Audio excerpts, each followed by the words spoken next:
Oi, gente. Para concluir nosso assunto de operações societárias, tá?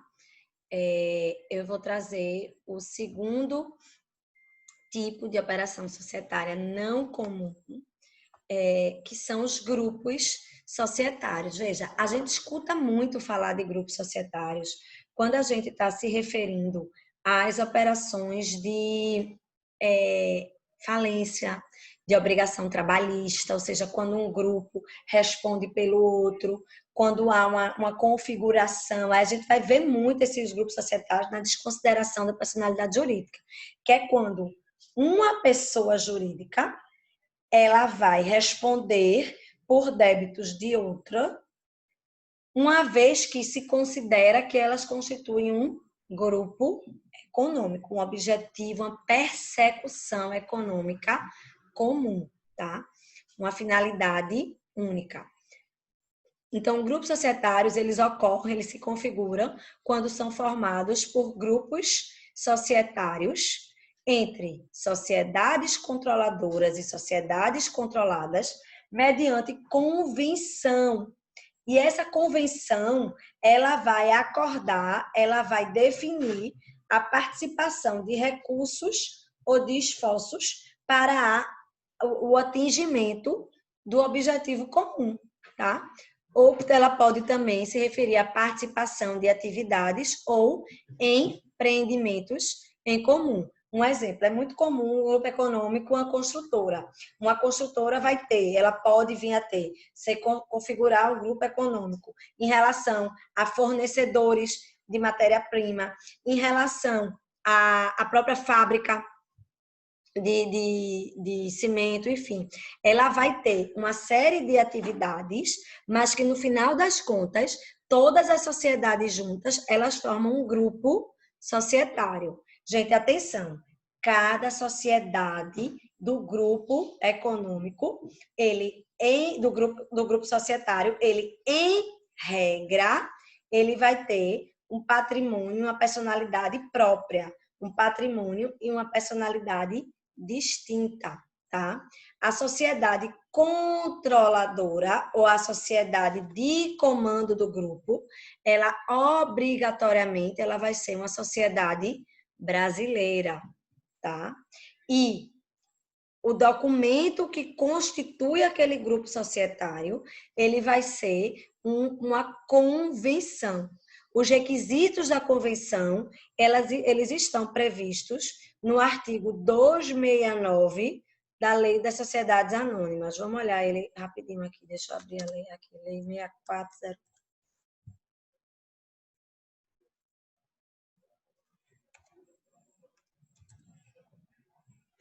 Eita, fiz besteira.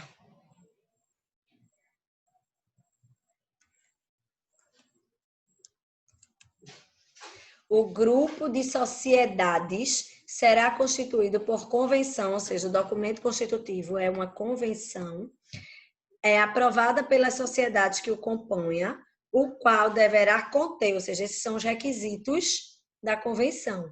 Designação do grupo, indicação da sociedade de comando, ou seja, sempre vai ter uma sociedade que vai comandar as outras, quem vão ser as filiadas, as condições de participação das sociedades diversas do grupo, o prazo de duração e as condições na hipótese de haver uma extinção, as condições para admissão futura de outras sociedades ou para eventual retirada de alguma sociedade.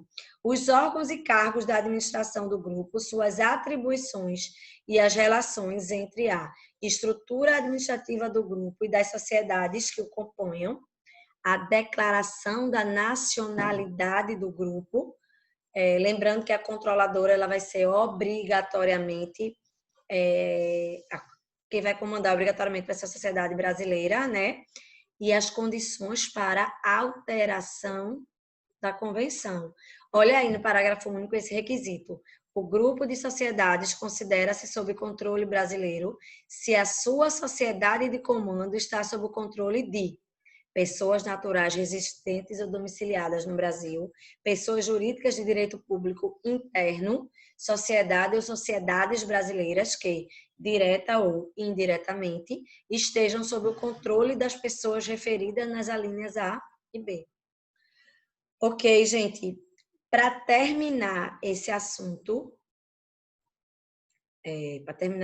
não, ainda tem outros exemplos, mas para dar continuidade a esse assunto, consórcios. Consórcios é a união de sociedades, sócios a gente escuta falar muito, né? Principalmente em prestação de serviço ao poder público, né? União de sociedades formalizada para execução de empreendimento específico, ou seja, consórcio para a construção de uma estrada, para concorrer a uma licitação, consórcio para a prestação do serviço público de transporte urbano. Enfim, união de sociedades formalizada para execução de empreendimento específico. Ela tem uma finalidade. Essas sociedades que vão compor o consórcio, elas podem estar sob o mesmo controle ou não. E o consórcio, ele não terá, isso é uma questão que cai muito em prova, tá, gente? O consórcio, ele não vai ter personalidade jurídica própria. Ele vai ser regido por um contrato firmado por todas as empresas consorciadas, tá? Gente, sociedade subsidiária integral, atenção. O nosso ordenamento jurídico, ele só prevê 3 hipóteses de sociedade unipessoal.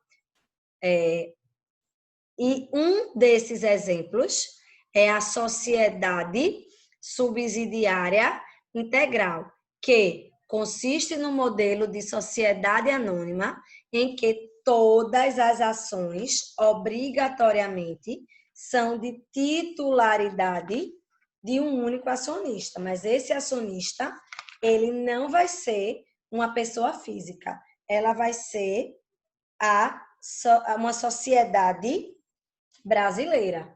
Ela é constituída por escritura pública e ela pode decorrer da conversão de uma companhia já existente, tá? Gente, quem são as outras pessoas que podem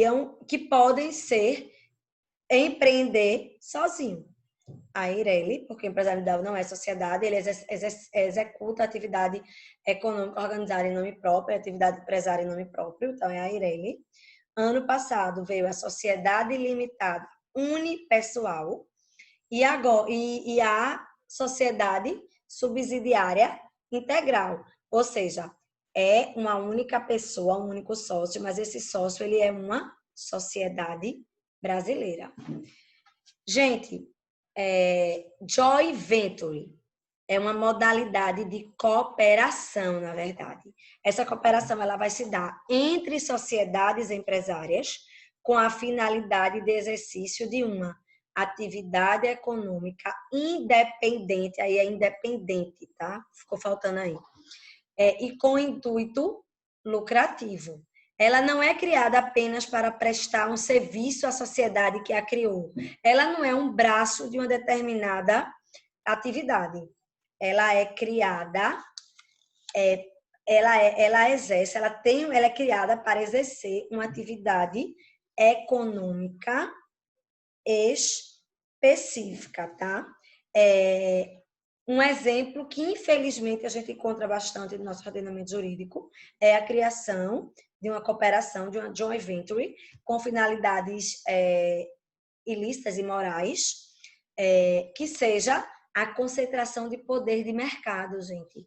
Então, é comum o direito concorrencial ela combater a existência de algumas joint ventures. Veja, não é que é ilegal formar uma joint venture, mas ela tem que ter uma finalidade legal, entendeu? Ela não pode ter a finalidade de burlar a legislação concorrencial, tá legal? Gente, e por fim, os fundos de Private Equity e Venture Capital. É uma ferramenta de investimento, é uma questão muito específica, tá? Eu estou trazendo para vocês, só para vocês terem conhecimento realmente, porque não cai em prova. esses dois últimos tipos, mas já que a gente está numa graduação, a gente não está fazendo uma prova para um concurso específico, então vale a pena a gente tomar conhecimento, tá? Até para ganhar uns gatinhos ou as gatinhas no final de semana, falando de coisas difíceis. É uma ferramenta de investimento em empreendimentos, tá?